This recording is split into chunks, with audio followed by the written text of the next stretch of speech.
Okay, so let's get started. So let me start with the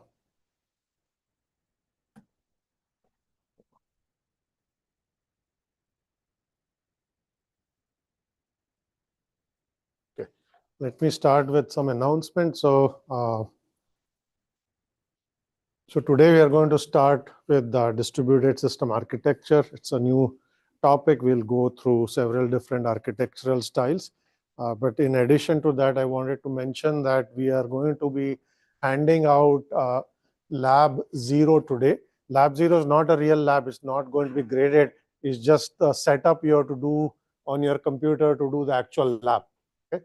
We are going to use a Docker container to do all of the coding.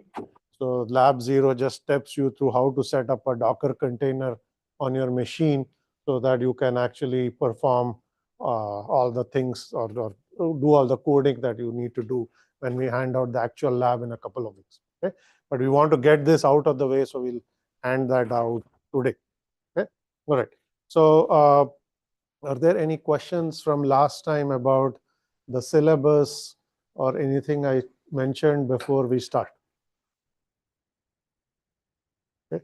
All right. So let's get started. I'm also going to, since we're still in add drop and there's quite a bit of churn, we're going to pass around this sign up sheet. So mark your name if you're already registered. If not, put your name on the back so we know who's coming, who's not coming, because I get a lot of requests to switch sections and so. Okay. All right, so let's get started with distributed systems architecture. So first part of the lecture is going to focus on architectural styles, and we are going to look at 4 or 5 different architectural styles. We'll start with layered architecture, look at object-oriented, data-centered, event-based, and resource-based. Okay, so let's start with them one at a time. Okay? So first of all, what is an architecture of a distributed system? So think of the architecture as the component level view of your distributed system or distributed applications. So what are the components of your system? How do they interact with one another? Okay, that's what in this case we are going to mean by an architecture. Okay, so here is what we will call a layered architecture. Okay, you can see this in the picture. So the components of your system will be now designed as a set of layers. Okay, each layer, as you will see in this picture, okay, can communicate directly with the layer above it and the layer below it. Okay, so layer I, we can communicate with layer I plus 1 and layer I minus 1. But layer I cannot directly communicate with layer I plus 2, for example. It has to go through its neighboring layers to talk to other layers. Okay, this is called the layered architecture. Okay? Now, you probably have, if you have taken an undergraduate OS class, okay, you probably encountered this layered concept before, because it also arises in the context of network protocol stacks. Okay? The TCP/IP stack, for example, does use a layered design. Okay? Of course, the TCP/IP stack is not a distributed system. It's just a piece of the operating system kernel that deals with networking. But you can also design these systems in this manner. And these components in a distributed system can run on different machines. They don't have to all run on the same machine. Okay?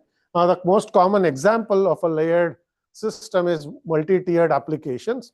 Right? We will be encountering multi-tier applications several times during this class. Okay? In a multi-tier distributed application, your application is partitioned into a set of layers that are actually called tiers. Okay? And tiers can only talk to the tiers immediately preceding tiers. Okay? That's how a multi-tiered application is designed. We'll talk a little bit more about that later in this class as well. Okay? So that's our layered architecture. Okay? The next one is called object-oriented architecture. Okay? So some of this architecture is also derived from the notion of objects in object-oriented programming languages.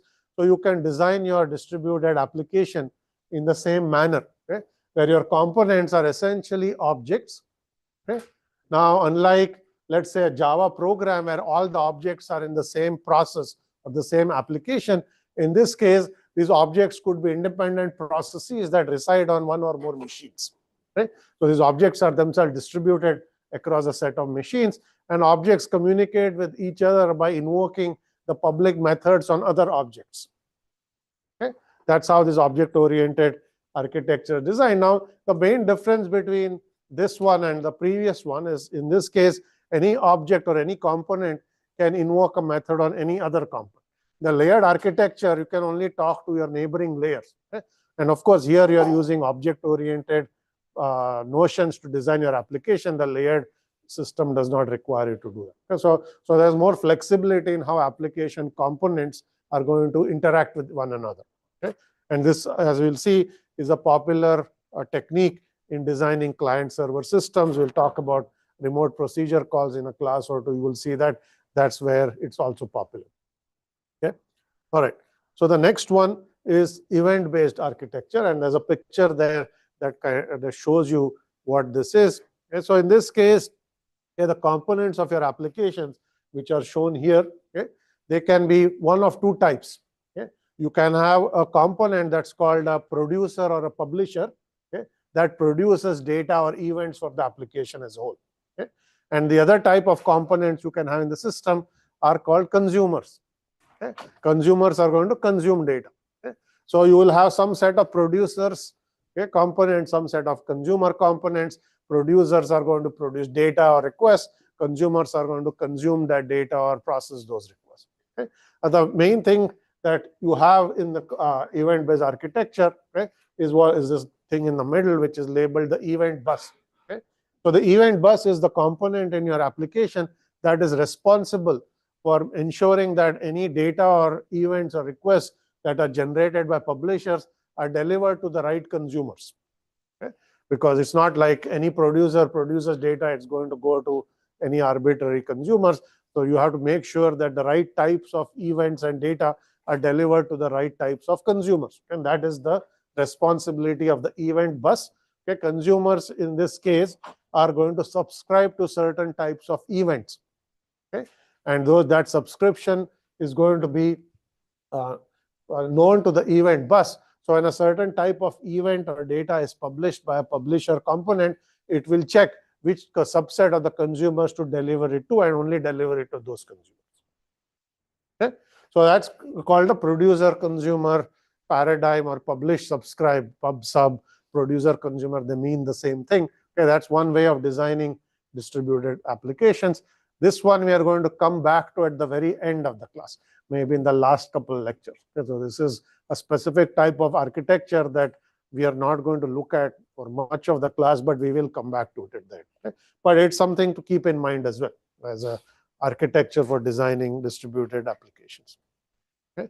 So the next one here is called the shared data space architecture. Okay. It's also called the bulletin board architecture. Okay. So the reason it's called bulletin board is the way to understand this. That's the picture there.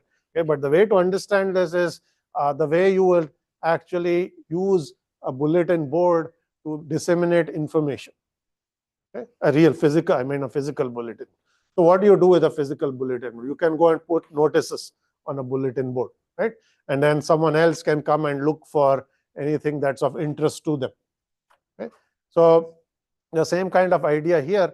You have two types of components here. They're also called publishers and subscribers.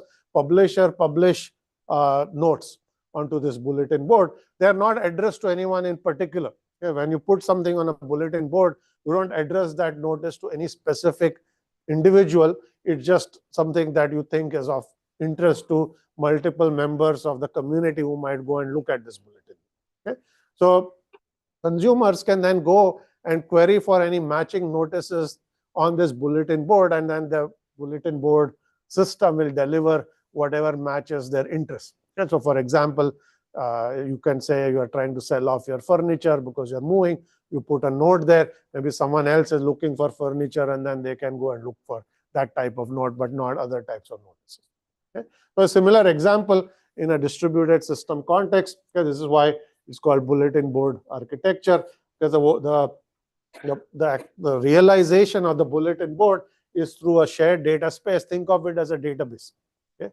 For now, when we come back to it later, we'll look into it. But you can think of the database holds all of the events or notices that the publishers have published, and subscribers can then go and look for whatever is matching their interest.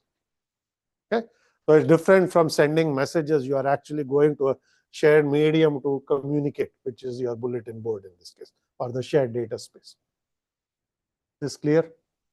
Yes. What are the examples of event-based and shared data space architectures? Okay. What are some examples of event-based and shared data space architectures? I think we will come back to both of these topics in more detail. This is just overview. So I can give some examples, but I don't know if that is going to make any sense to people who don't know it, some of this. But in event-based, there are many open source systems. There's something called ZeroMQ, there's RabbitMQ, there's Apache Kafka. These are all systems that use the event-based architecture. Okay? And we will come back to some of this later. Shared data spaces also, there are examples. In the Java world, there is a system called Genie that most of you may not have heard of, but that's the one that made some of these ideas popular. Okay? So that don't worry about it now. You just need to understand the concepts. We will come back to specific examples and how they work later. Okay? Yes, your question.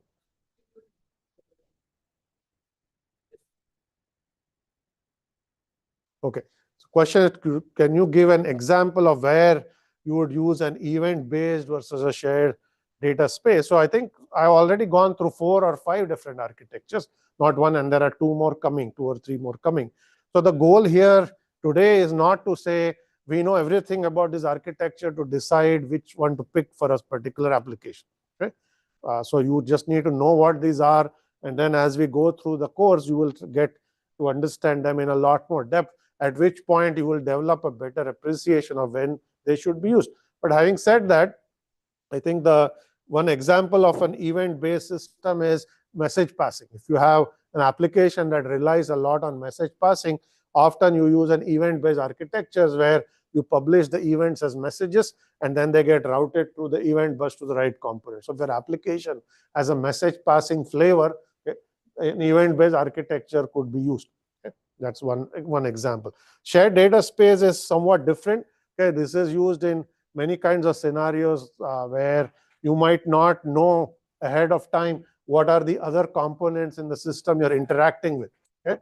If you are in a scenario where all the components of your applications are not known to you ahead of time, a shared data space is a good way to use it, because you can use this data space as the medium for communication. You don't need to directly address messages to specific components. You can use the data space to communicate. Okay, that's the example I would give, but we'll get into more details later. Okay, any other questions here? More questions. First is, can anyone be a publisher in shared data space? The second question is shared database more efficient than event-based architecture?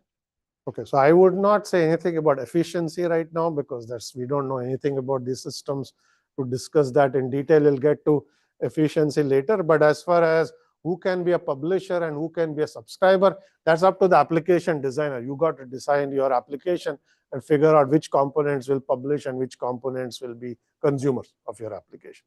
Okay. All right. So next one is resource-oriented architecture. So this one is actually important because you are going to, in your lab, design applications that use resource-oriented architectures. Okay?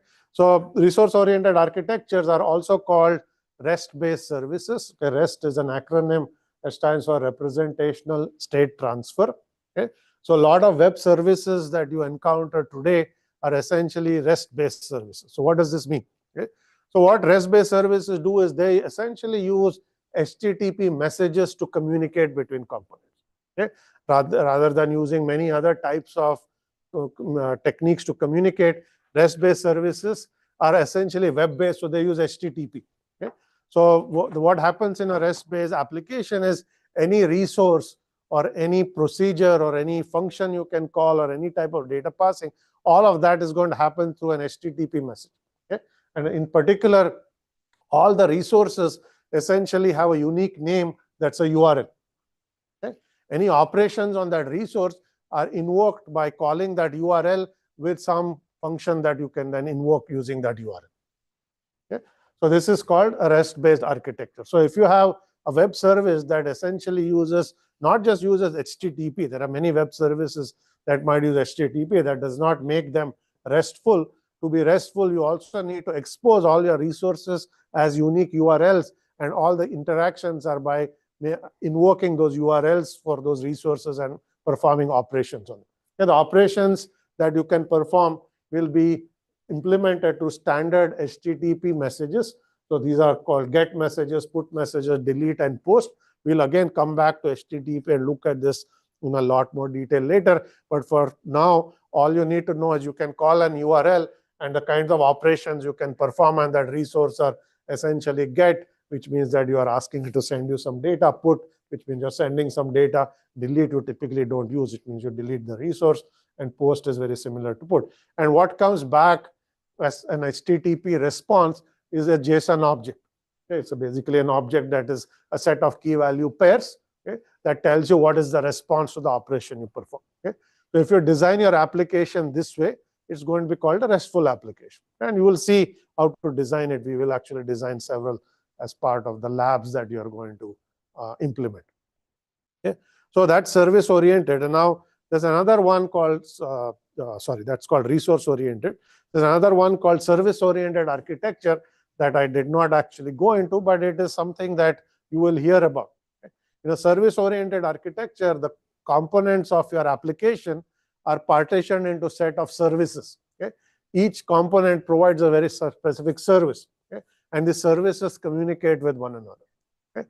So if you design your application as a set of services that interact with one another, that's called a service-oriented architecture.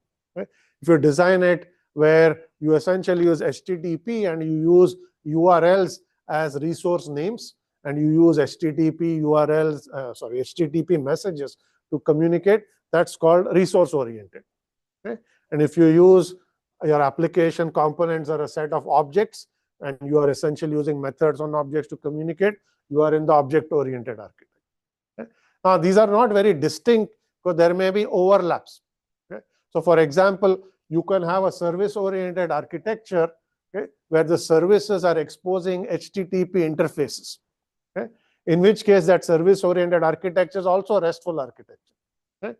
And vice versa, you might have a RESTful architecture where you have all the services as a single piece of an application, in which case it's not service-oriented. It's RESTful, but not service-oriented.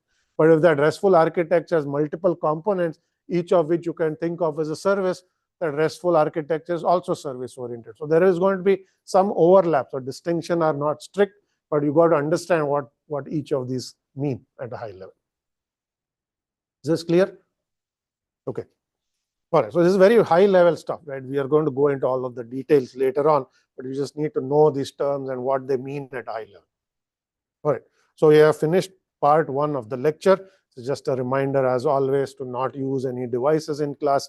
We have no laptop, no phone policy. So just make sure you respect that. And if there are no other questions, I'm going to switch to the second part of the lecture, okay, part 2 of 3, which is client-server architecture. Okay? So you probably heard the word client-server in other contexts. Okay?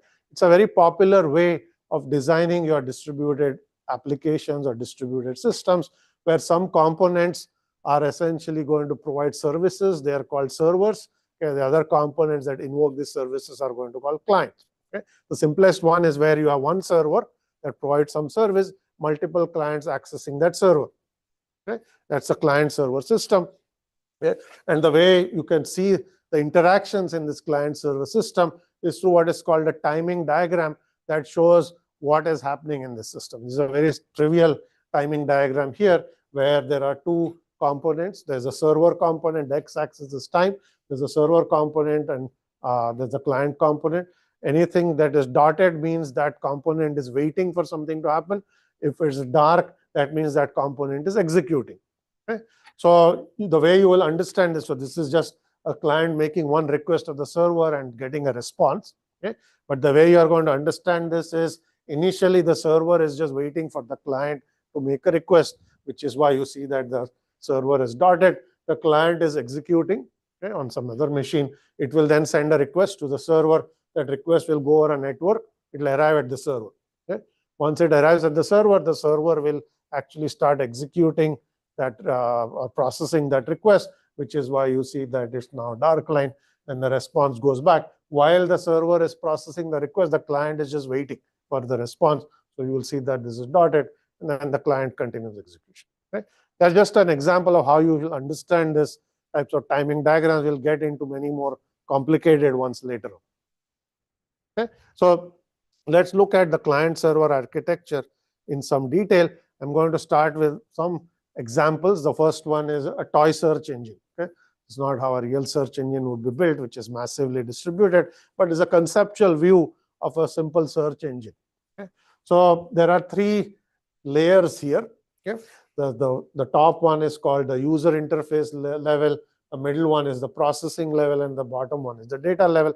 And we'll try to understand this. Okay? So first is, what is the user interface? This is exposing to end users.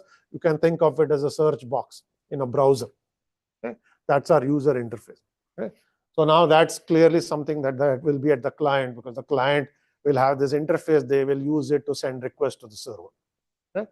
Now, when a request comes in, okay, it will essentially come. This is the middle level. This is the server side of the search engine. It has multiple components. Okay? One of them is a query generator, where you take a set of keywords that the user actually sent to the search engine, okay, through that browser bar or through the search bar, okay, and you construct a query out of it. Okay? So that's your query generator. The query generator will then send the query to a database which has previously archived and indexed some web pages.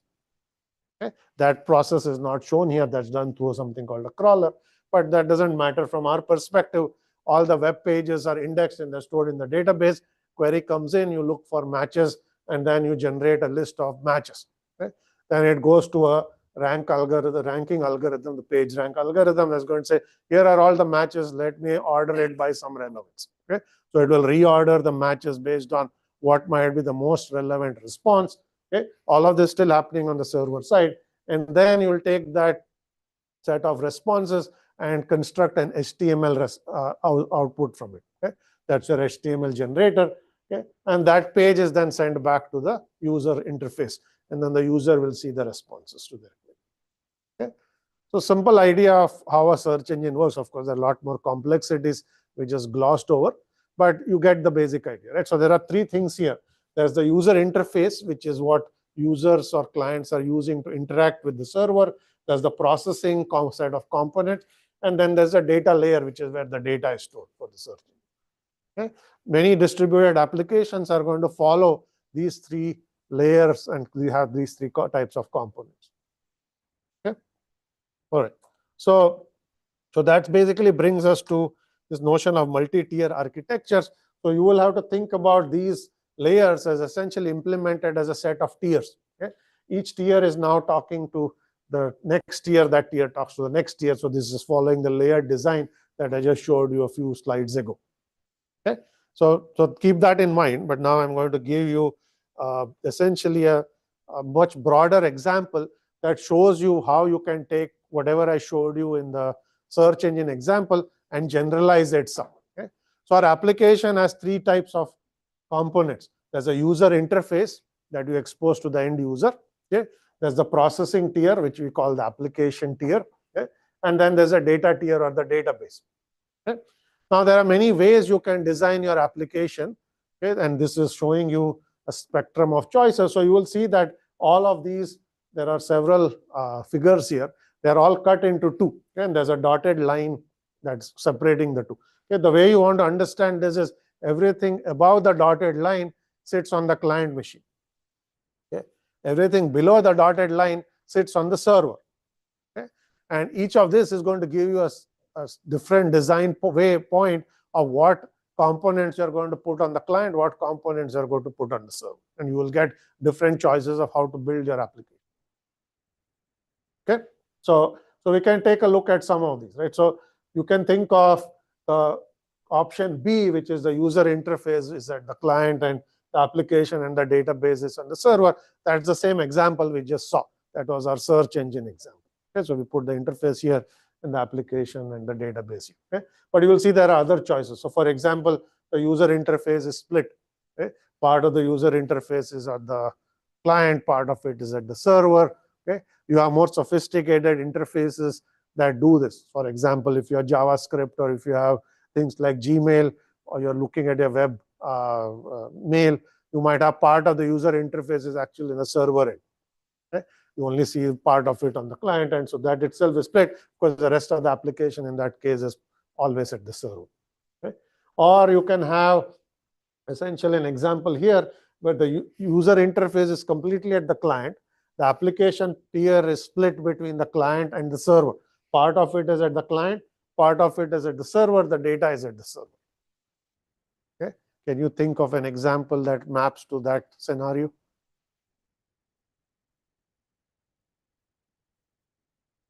Yes. Okay. Smartphone apps are a good example of this. Okay. Specifically, smartphone apps that actually talk to a server, not standalone smartphone application. Right. So think of any application that's on your phone that actually connects to something else. So it can be, let's say, a shopping app, as an example. Right. So UI is completely on the server, on the phone. Okay. There's clearly an app running on the phone, so part of the application is here. But whenever you make some interactions, it's going to connect to the server, and the server might be searching for some item in a product catalog. So you have to send that request to the server. The server has to execute further code on the server end, maybe query a database and send back a response. Okay? So your application is going to be split in this case.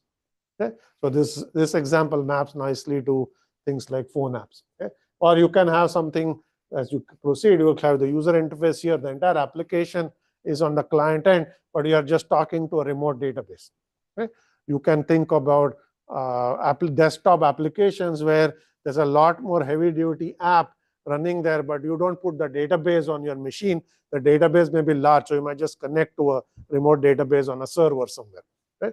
That's an example of this. Or you can have even part of the database here. Maybe you are using caching to cache some data from the database to speed up I/O. So your data tier is itself split. Okay? But the rest of it is all on the client. So you can design your application in many different ways. Right? And these are all distributed. So there's some client component and the server component. In many cases, the server component is not a single server. It's more than one servers. Okay? Here we do not actually look at that aspect, but we will see that soon. Any questions on this? Okay. So what this is saying is there are many ways to design whatever we talked about in the context of multi-tier, what you put on the client side, what you put on the server side, and moreover, how the server side is split is also an interesting case. We have not looked at that yet. Yeah. So that brings us now back to this 3-tier application. Okay, this is now a new timing diagram just so you understand the interactions in this 3-tier application. So you can think of the user interface tier, the application server, and the database server. Okay? And again, x-axis is time. The dotted things means you're waiting. Anything dark means you're executing. So you have initially the client is executing, it sends a request to the application tier. The application tier processes that request. Then it basically sends a query to the database. The database processes it. While you're doing this, the others are waiting. Okay? Response comes back. You process the query result, send back a result to the client, and then you continue execution. Okay? It just shows you an example of how you can think of the interactions in a 3-tier application. Is that clear? Okay. All right. So now we'll look at several different architectures that will allow us to generalize this notion of client-server computing. The one that I think is interesting to consider is what is called client proxy server. Okay? So in client server, you have a client and you have a server. Okay? In the client proxy server system, there's another component we have introduced, which is called the proxy, that's going to sit between the client and the server. Okay? The word proxy is going to suggest to you that this proxy component can actually perform some functionality of the server. Okay? So this proxy is called a proxy server in many cases, and then there's an actual server which is called the origin server. Okay? That figure is from the book. It looks a little more complicated than it needs to be. Okay? But by and large, what you see here is the clients are at the top. These are the client boxes. Ignore the network for just a moment. These gray box things here are the proxies that you are deployed in the network. Okay? And then there is the original server somewhere else. Okay? So the way interactions work in a client proxy server system proxies are also called edge servers in many cases, because proxies are often deployed at the edge of the network close to the client. But from our perspective, edge server, proxy server, might mean the same thing, at least for now. Okay? So the way interactions will occur in this case is when a client needs to make a request, it will send the request to the proxy, not to the server. Okay? The proxy will check if it can serve that request locally. If so, it's going to generate a response and send it back to the client, and you are done. Okay? But if it cannot service that request locally, then that proxy is going to go to the original server or forward the request to the original server, which will then process the request and send back a response. Okay? So you will see that there are two things happening. First thing is that the proxies are now absorbing some fraction of the request that the server would have serviced if there were no proxies in the system. Okay? So the load on the server has reduced because some requests or some fraction of the requests are getting served directly by the proxies, and the server never has to deal with them. Okay? This allows the server to scale up, okay? Because now you have lots of, in this case, there are 3 proxies as one server.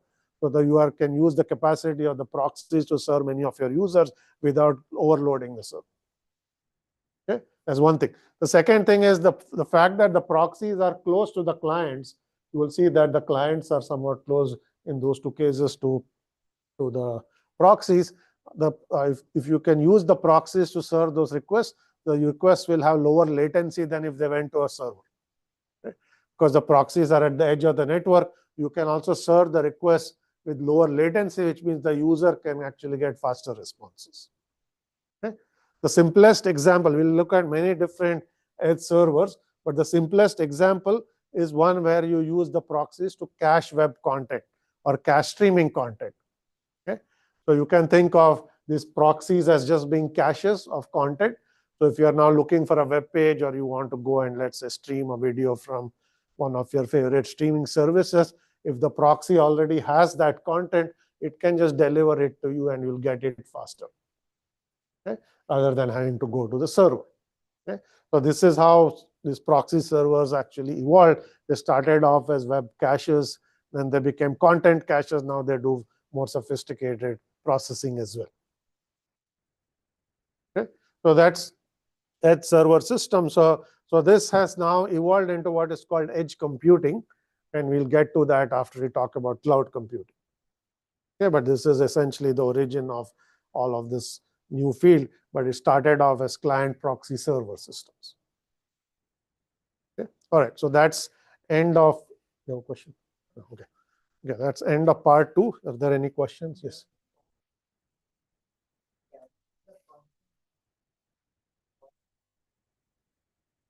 Okay, the question is, does the proxy only cache content, or does it do something more?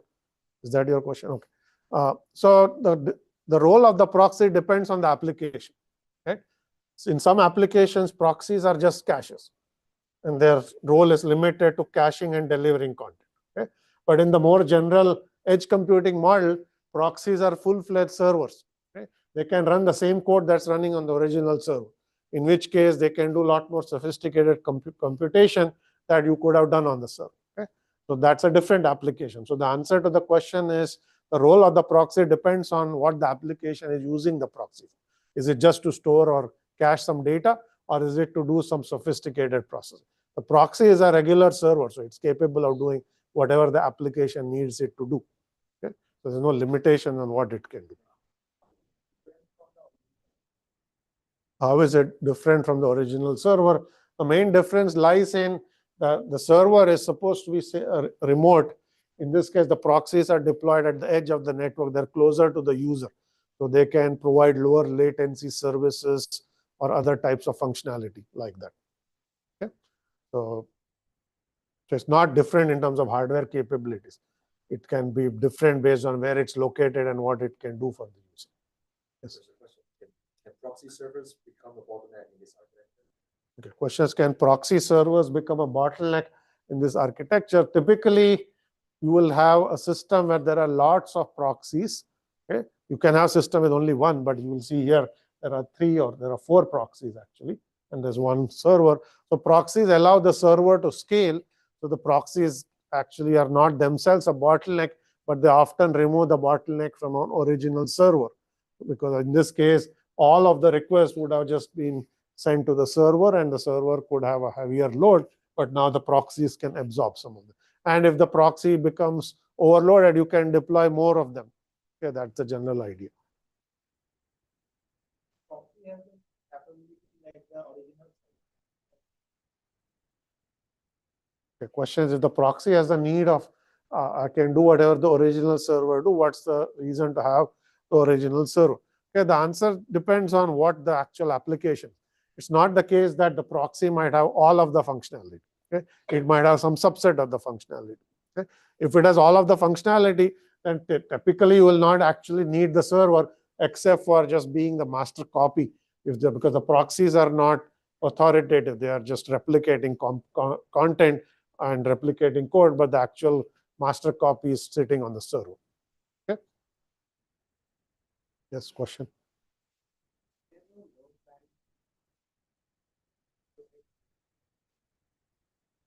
Okay, question, is there any load balancer or do requests directly go to the proxy? That's your exact question, right? So in this case, this is not a scenario where there's a load balancer that, at least you in this specific example, where the load balancer is trying to load balance across proxies. So there are multiple ways you can design the proxy. There is something called an explicit proxy. The explicit proxy, the client knows about the presence of the proxy. The client will directly send a request to that proxy. There's no load balancing in this case. So these three clients will send all their requests to this proxy rather than that server. Okay? Now, there is another case where the proxies are not explicitly visible to the end user, but the system knows about it. So when you send a request, there is something that will intercept your request, and it will act somewhat like a load balancer and try to find the closest proxy and send your request there. Right? Because the client doesn't even know of the presence of the proxy. So something has to figure out, some component in the system has to figure out where is the closest proxy or the least loaded proxy or something like that. In that case, there will be an additional component not shown here that is going to redirect your request automatically toward the best proxy. Best could be least loaded, closest, some criteria that you want to use. Okay? Yeah, question.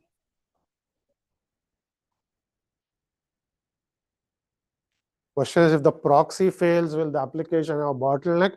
Typically, in these types of system, not so, because you can always send those requests to other proxies in the network. Because the proxies are all somewhat equivalent. They are doing the same work. So long as there are several of them, you can easily redirect your request to other nodes in the system. In fact, even if it doesn't fail, but if it's overloaded, you would automatically do that if you are using some component to rebalance the load across proxies. Okay. So we'll get to this as well, because this is still architectural discussion of systems, distributed systems. Okay. But let's now move on to a different type of architecture altogether, which is called decentralized. Okay. So as the word decentralized, we talked about this last time. Okay. So we are now going to go from a client server model. Okay. Even the client proxy server model had a server in it, right? To a model where the application, distributed application, has no servers whatsoever. Okay.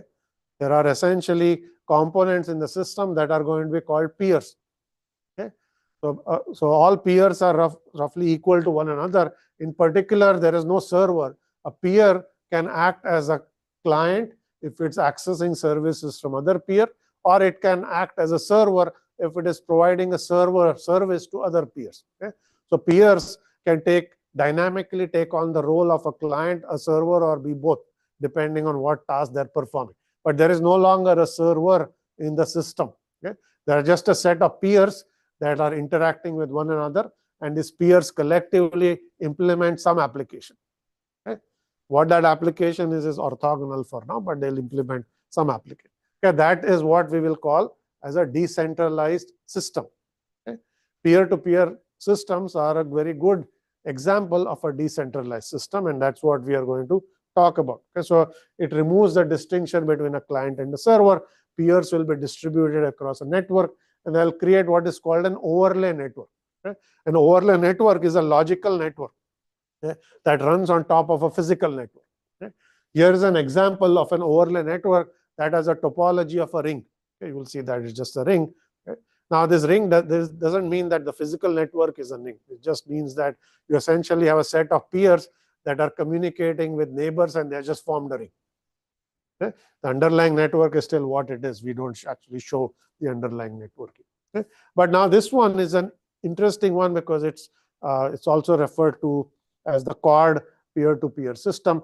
It's a structured peer-to-peer system. So let me explain what that means. Okay? So the thing you want to keep in mind is all of these structured peer-to-peer systems implement this concept of a distributed hash table. Okay? I presume all of you know what a hash table is. You probably used one in your code. Okay? In a distributed hash table, think of it as the hash table is now split across or partitioned across multiple machines.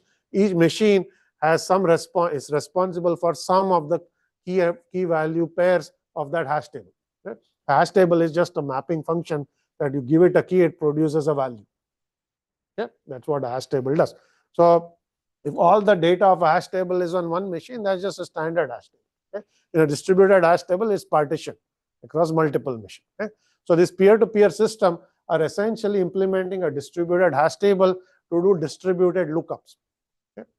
Now here is an example of one way to implement that distributed hash table, okay, using a ring-like structure for your peer-to-peer network.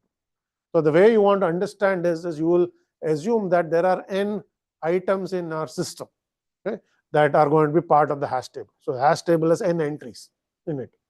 Okay? So a peer, so those are numbered 0 through n. In this case, they go from 0 to 15. So there are 16 entries in our hash table. Okay? Each peer is going to randomly choose an ID from 0 through n for itself.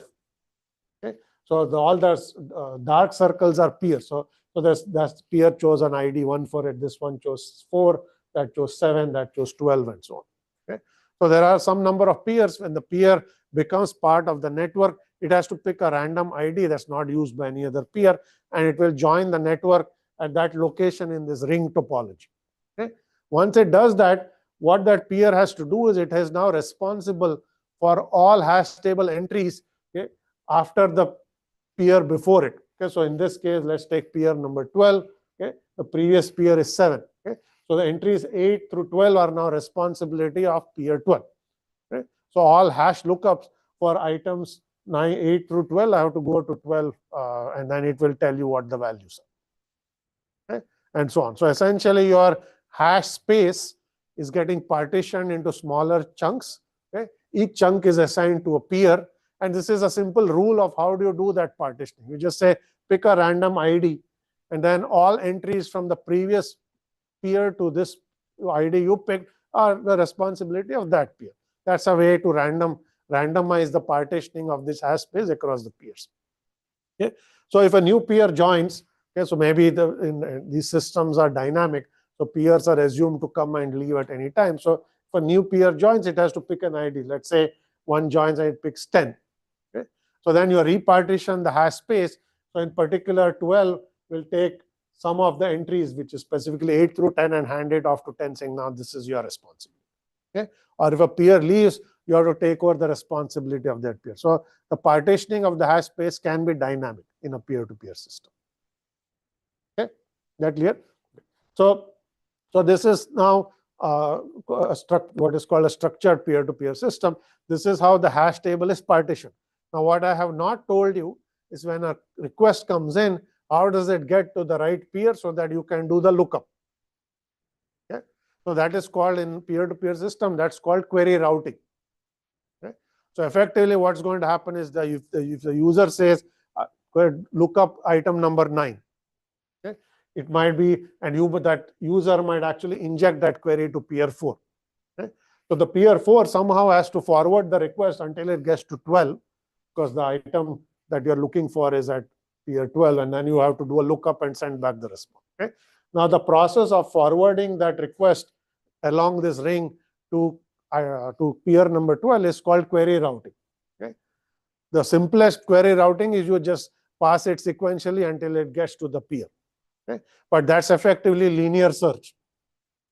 Right? We are basically going through each peer until you find the query, which is going to be slow. So a lot of these peer-to-peer systems use much more efficient ways of query routing so that you can look up items in log performance or something like that, rather than order n performance, which is just sequentially searching the ring until you find it. Okay? We are not going to talk about query routing here, but you should know that once you partition the hash space, the process of looking up this hash table has to be also fast. It can't be stored, and that defeats the whole purpose of calling it a hash table. Okay? So the query routing part I'm going to ignore here. Okay? But there are efficient algorithms that allow you to forward the request in a way that allows you to get very efficient lookup times.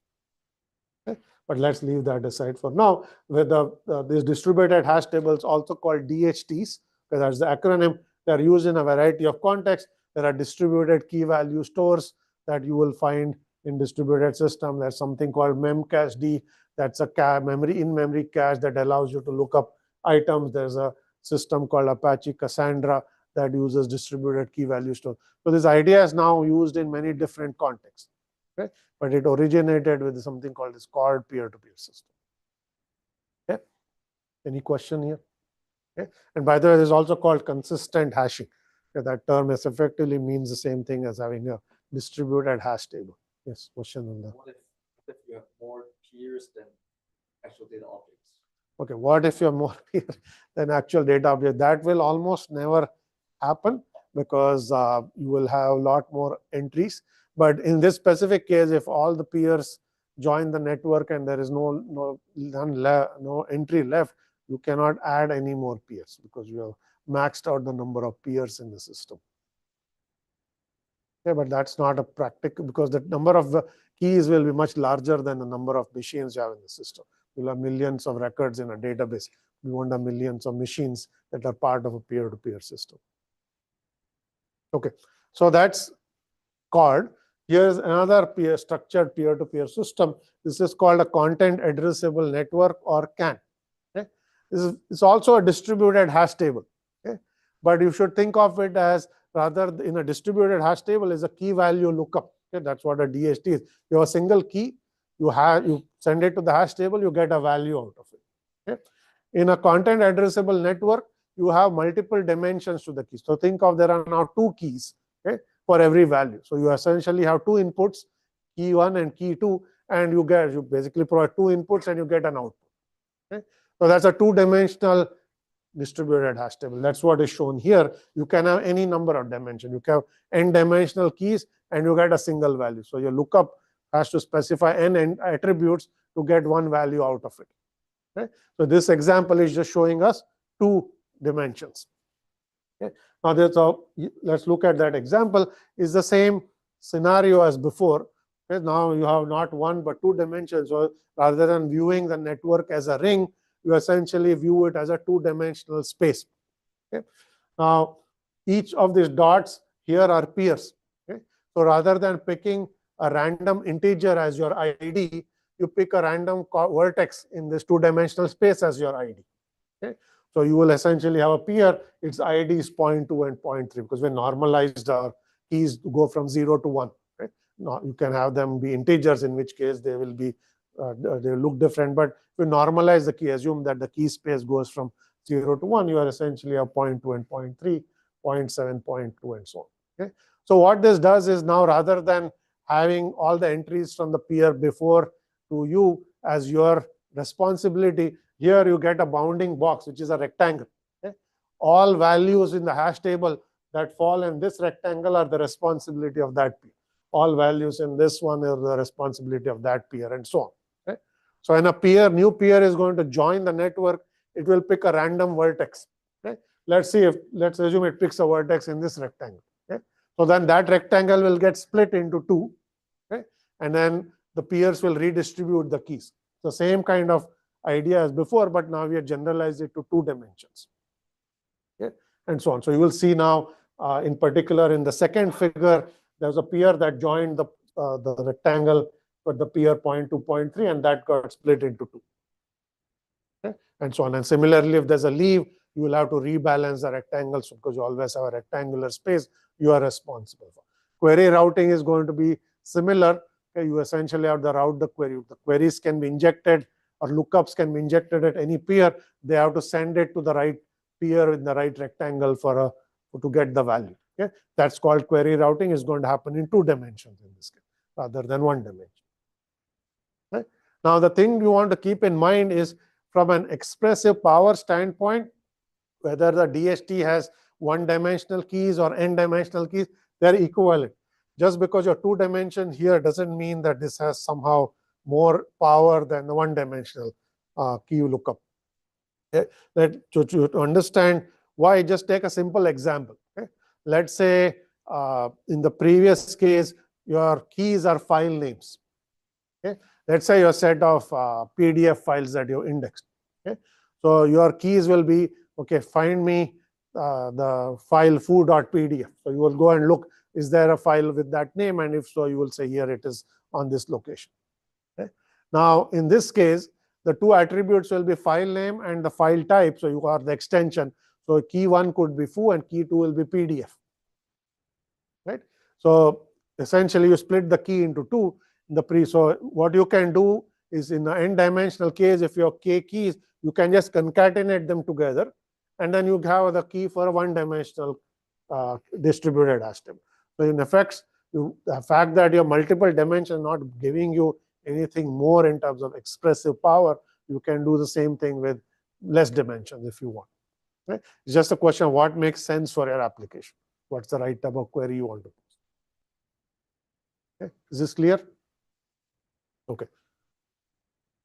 All right. So this notion of content addressable network has actually a lot of work that has evolved from it in the context of networking. And now you will see, if you know anything about networking research, there is something called information-centric networking. There's something called name data networking, where they took this example and they generalized it to other types of network objects, rather than just thinking of them as key value store. They said, let everything in the network be essentially a lookup. So you will have names associated with it, and the way you route, rather than routing packets through a network, you can route packets through using query routing and so on. So there have been attempts to rethink how networks themselves work using these types of examples. Okay, that's something to keep in mind. We will not go into those networking details in this class, but just something I wanted you to know, that there's actually a lot of work since the original CAN paper came out that has actually gone into networking. Okay? All right. So those are what are called structured peer-to-peer system. I'll say something very briefly about unstructured peer-to-peer system. We will not spend too much time into this. In an unstructured peer-to-peer system, you have a set of peers. Okay? They are performing, essentially providing by and large lookup service for you. Okay? So you have to say, the way you want to think about this is, you want to query an object, you ask a peer saying, does any peer in the network have this object? It could be a file. You can say, I want file foo.pdf. You ask that peer. Okay? Now, because these systems are unstructured, okay, there is no easy way to figure out how to send that request to the right peer. In the previous case, you essentially had a structure in the network. You had a ring topology, or you have a two-dimensional space, and so on. In an unstructured network, there is no such thing. Peers are randomly connected to other peers in the network. So there is no way to figure out which peer might even have the object. Okay? So what unstructured peer-to-peer systems do is they forward queries to all other peers that are connected to them, and they forward that query to all other peers that are connected to them. And this is a process called flooding, because you flood the network. You ask everyone, do you have this object? Do you have this object? By sending it to all your neighbors. Okay? So eventually you might have some peer that says, yes, I have it, and then the response comes back. Okay? So queries in this case are going to generate lots of messages, because every query you effectively flood the network by asking all your neighbors, and then your neighboring peers ask their neighbors, and so on, and flood the network with these query messages.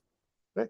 So it is less efficient than structured systems, which are actually very efficient at looking up where a particular object is in the network. Okay? But original peer-to-peer systems were unstructured. Okay? They basically had a random topology where peers were arbitrarily connected to other peers. It's a connected network. So any query lookup, key value lookup, is done through flooding, because there's no way to know who has what, who is responsible for what objects, and so on in the network. Okay? So So that's something you want to keep in mind, but I won't go into the details there, but something you want to keep in mind. But what I will talk about is if you have this type of unstructured peer-to-peer networks, you essentially have a lot of wasted messages, because every query is broadcast, or you're flooding the network and trying to ask every peer. So even though a peer may not have very many objects, it has to answer all the queries, because all the queries, any query in the network is going to come to the peer. So you will see a lot of traffic and a lot of messages going back and forth, which increases the load on every peer. Because every message has to be processed, you have to check, do you have an answer to the query or not, and so on. Okay? So what was done to reduce the load on the peers is to come up with a super peer architecture for unstructured network. That's the one that's shown here. Okay? In the super peer architecture, you take the set of peers you have in the network, okay, and you partition them into groups. Okay? Those groups are shown as ovals here. Okay? Within each group, okay, one of the peers, okay, within that group is designated as the super peer. Okay? So the super peer, so you will see the black nodes there are super peers. Okay? So the white nodes are regular peers. Okay? And the role of the super peer is to answer queries for all the on behalf of all the peers in its group. Okay? So flooding is only going to happen at the super peer tier. Okay? So when you ask for a query, you only send it to a super peer. Okay? So the assumption here is every super peer knows all the objects that are stored at all of the peers, so it can answer queries on behalf of those peers without having the query actually go to those peers. Is that clear what I'm saying? So you have now alleviated the load on all of these peers, because the super peer takes on the responsibility of answering queries. Okay? This was an architectural design that allowed you to reduce load on your peers in the network. So you basically say answering queries is now responsibility of the super peer. You can choose a machine that's more powerful within your group to be the super peer. So it can handle more load, it can answer more queries, and so either it's more powerful or it has a good network connection. It has somehow more resources than other peers, so it can do more work and then reduce the load on the peer. Okay? This idea was originally implemented in the Skype network. Nobody uses Skype now, but it is what started off a lot of the audio and video conferencing that you see today. Okay? So original Skype network was a peer-to-peer system. Okay? You could make calls over the internet to your friends. Right? And the way you could do that is essentially it was a P2P network, and whenever a user logged in using their Skype application, that Skype application became a peer in the network. Okay? So what is the lookup here? If you're trying to make a call to a friend, you need to figure out where your friend's computer is. Are they logged into the network? Right? So that was the lookup you did, saying, I need to make a call to this friend of mine. Are they logged into the network? What is their IP address? Okay? And so that information was stored at all the peers, so you could query. The simplest thing is you'll flood, saying, are you my friend? Are you my friend? And then you'll send it to all the peers. Very wasteful, clearly, okay, because that's not going to be efficient. So Skype adopted the super peer architecture. It said, here are some smaller number of machines that will keep track of who's logged into the network, what are their IP addresses. So the lookups are only going to be handled by the super peers. Okay? And that allows you to do more efficient processing of queries. Okay? Yes, question. So in this case, like when you join the network, could you become a super peer or super dedicated service? Okay. Question is, in the Skype case, when you join the network, could you become a super peer or super peer dedicated? Okay? So in the original Skype case, super peers were elected.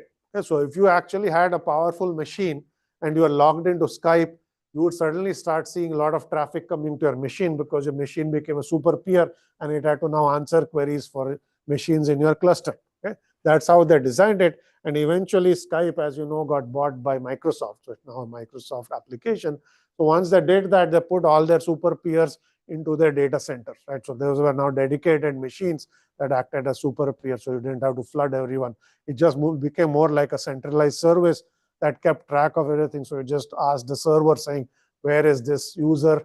And you would get an answer, and then you could connect with it. Yeah, so it changed over the years. Any other questions here? Okay. So that's our Skype and super peer system. There's another system that I wanted to talk about that is still very popular today, which is called BitTorrent. Okay? I presume you all heard about BitTorrent. So it is a system that allows you to do collaborative peer-to-peer downloads of large data sets of any sort. Okay? Now, the way the picture there shows you the architecture of a BitTorrent system. So the BitTorrent had several interesting innovations in it. So because it is designed to download very large data sets, okay, you couldn't assume that each peer is storing this large data set all by itself. Okay? So what BitTorrent did is it takes any large file or a data set and it chops it up into smaller chunks. Okay? And then it distributes these chunks across many peers. And it also replicates these chunks across many peers. Okay? So each peer has only a small piece of some larger content. So let's just assume it's a large, let's say it's a large machine learning training data set, large repository of images. Okay? So if you think of it as a large archive, you can take that archive and chop it up into smaller pieces, and then you distribute them across peers, and each chunk is also replicated. Okay? So the goal is now, if you want to download this entire archive, you'll have to get different parts of that large file or large archive from different peers. Okay? That's number one. The second thing you can do is, rather than downloading this sequentially, which might take a very long time, because this is a large data set. So if you say, let me get piece 1 and I'll get piece 2 and piece 3 of this, it's going to take you a long time. You do parallel downloads. Okay? You download k pieces at once. So you will go get the first k chunks. Okay? And then once the first k chunks come in, you get the next k chunks. So you establish k parallel connections to k different peers and start downloading k different pieces at once. Okay? And if your machine has enough network bandwidth, you can download multiple chunks at once. Okay? If you are on a slow connection, this does not give you any benefit, because it's going to still take you a long time, because you are limited by the speed of your connection, not the speed of other peers at that time. Okay? But if you have a good network connection, parallel downloads allows you to better use your fast network speeds to get more content all at once. Okay?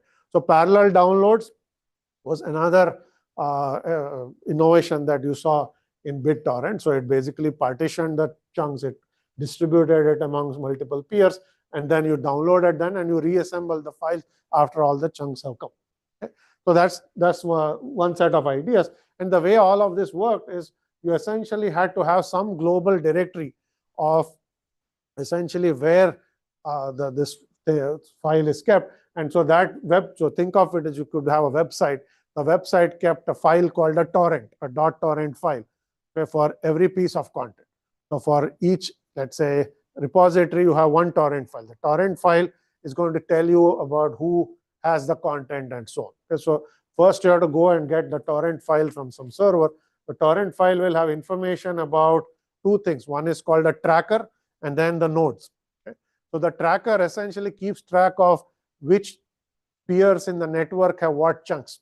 Okay? So tracker is an actual peer in the system. So here is a tracker. The tracker is going to keep a list saying there are n chunks. Chunk number 1 is present at these 3 peers, and chunk number 2 is at those 2 peers. The number of peers will keep fluctuating. So you have to keep track of which peer is currently connected to the network, which peer has what chunk, and so on. So that is done by the tracker file. So your BitTorrent client will first get the torrent file. Right? It will go to the tracker that's pointed to by the torrent file, and then the tracker will give it the list of active peers in the network, because that's tracking it.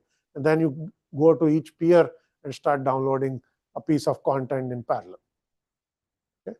So that's the process that BitTorrent will use. So it's using parallel downloads, it's chunking the content. You don't keep the whole file at a single peer and so on. Okay?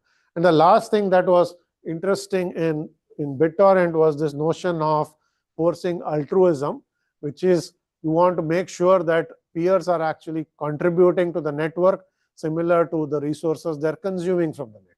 Okay? Because what would happen is, lots of users would say, I want to download this piece of content. They would join the BitTorrent network as a peer.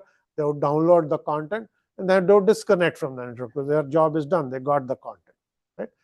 Now, had they kept that BitTorrent client connected to the network, that content could now be served to other peers. But if you disconnect from the network, then you are not contributing any resources to the network.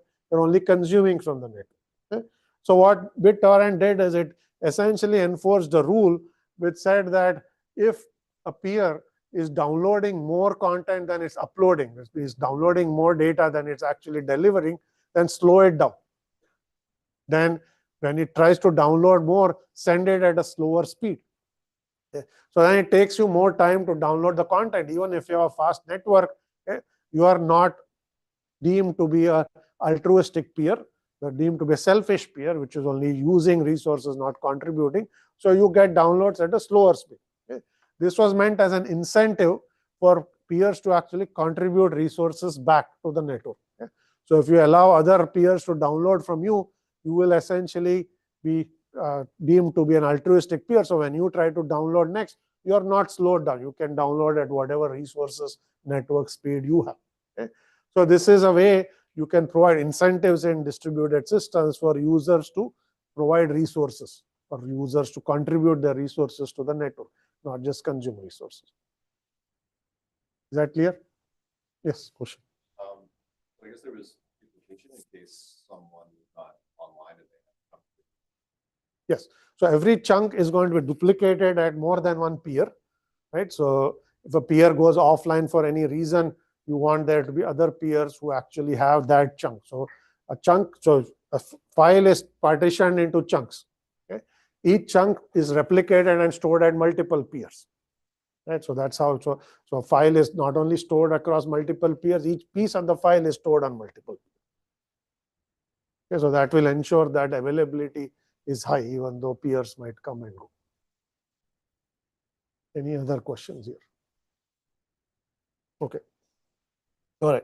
So I'm going to talk about one more thing, and then we'll be done for the day. And that's the notion of autonomic distributed systems, or these are basically distributed systems that have built-in intelligence. They're also called adaptive or self-managing system. As the word self-managing indicates, the system actually has intelligence embedded in it, so it can monitor itself and take corrective action whenever it needs to. Okay? The simplest example of a self-managing system is what is called a self-healing system. A self-healing system monitors the system for component level failures, and if it detects that some component has failed, it will heal itself by making some other component take over its job.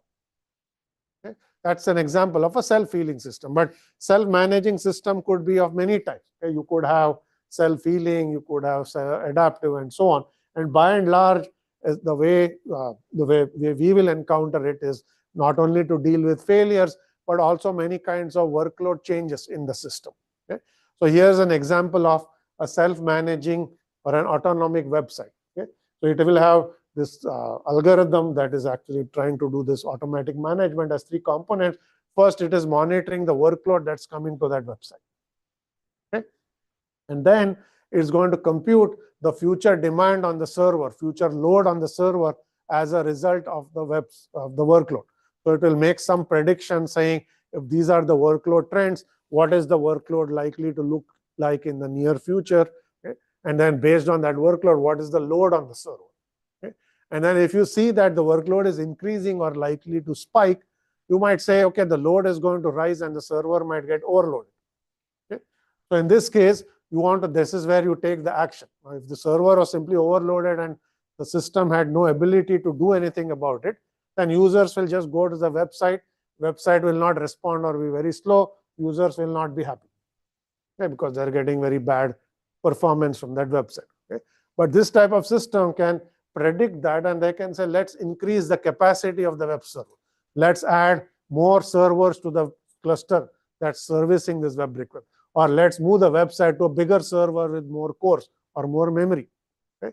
So if you take this proactive action, then you already did what a human would have to do after they notice that the web server is loaded, which is this machine does not have the capacity. We have to put either extra machines or move that website to a bigger server. Okay? Now the system is in this case doing that for you. Okay? So that is why it's called a self-managing system. So it's automatically provisioning capacity when you need it, or vice versa. Maybe there was a spike, okay? And then you provisioned lots of servers to handle that spike, and the spike went away.